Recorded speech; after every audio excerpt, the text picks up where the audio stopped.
بسم الله الرحمن الرحيم maanta halkan waxaan u joognaa inaan ka gudoono markab deeqa oo ay noo keeneen walaalaheen Turkiga ee bisha cas markabkaas ay soo ururiyeen shacabka Turkiga aad iyo aad baan uga mahadcelinaynaa markabkaas wuxuu ka kooban yahay 13 tan waxa loo qaybin doonaa dawladaha xubnaha ka ah dawladda federaalka insha Allah taala waxayna loogu talagalay dadka abaartu saameysay in la gaarsiiyo aad iyo aad baan uga mahadcelinaynaa dawladda Turkiga deeqdan ay soo gaarsiisay waxaan leenahay walaalayaal aad iyo aad baa u mahadsantihiin xilli loo baahnaa baa la keenay oo bishii Ramadaan lagu jiro waxaan ilaah ka rajaynaynaa sida ugu dhaqsaha badan inaan gaarsiino dadka abaartu saameysay.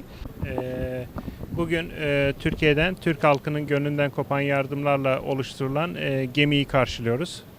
maanta waxaan halkan kusoo dhaweynaynaa markab gargaar sida gargaarkaas oo ay soo dhiibeen shacabka Turkiga. Türk Kızılayı'nın organize ettiği bu gemide 13.000 ton gıda malzemesi bulunmaktadır. markabkan oo ay halkan keentay hay'adda Turkiga, hay'adda bisha cas ee Turkiga. Aynı zaman waxaa saaran 3 ton oo gargaar raashin ah. 3 ton. Aynı zamanda ilaç da bulunmaktadır. İlaçları Sağlık Bakanlığı'na teslim edeceğiz. Gıda malzemesini de Afet Bakanlığı'na teslim ediyoruz. raashin kaliya ma saaran sidoo kale waxaa saaran dawo raashinka waxaan ku wareejinaynaa wasaaradda gargaarka iyo bani'aadanimada dawadan waxaan ku wareejinaynaa wasaaradda caafimaadka. İnanıyoruz ki federal hükümet en kısa zamanda ihtiyaç sahiplerine bu gıda malzemelerini ulaştırır.